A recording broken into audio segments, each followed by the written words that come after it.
So, continuing with the case study, Let us now move forward to number 6, which enable remote desktop on all workstations if possible. So, there are two methods in enabling the remote desktop on workstation. But in this case, we will be using the method number 2 because it is way easier since it uses group policy. So let's go to Start, Administrative Tools, then go to Group Policy Management.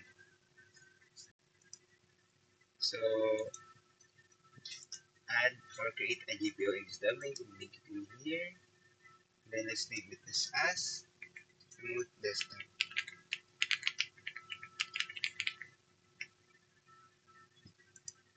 And then edit it, go to computer configuration,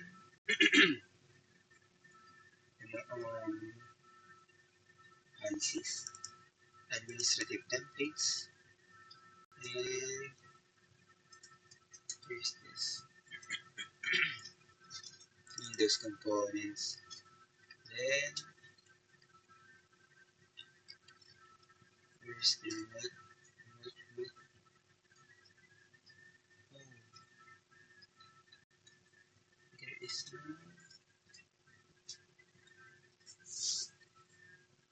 remote desktop session host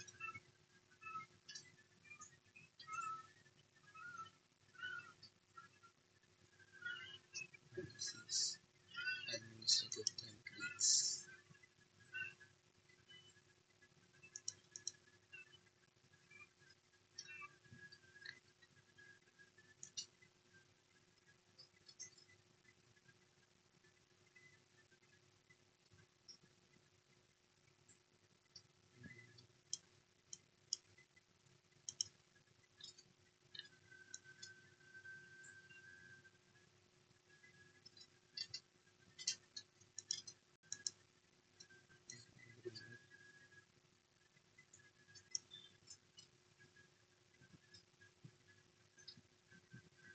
You can just go to configuring firewall rules, which can be found in computer configuration,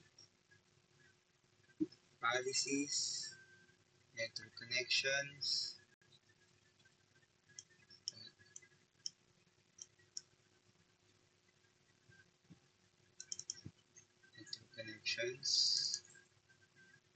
Windows firewall, domain profile, and then enable the policy Windows firewall, allow inbound remote and remote desktop exceptions, and then enable apply, and then okay. So let's just apply the policy by going to command prompt and then type in dp update /force.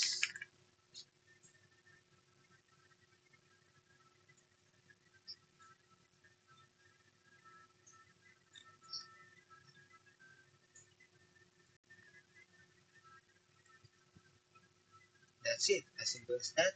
We now have completed number 6, which manually enabling remote desktop on our workstation.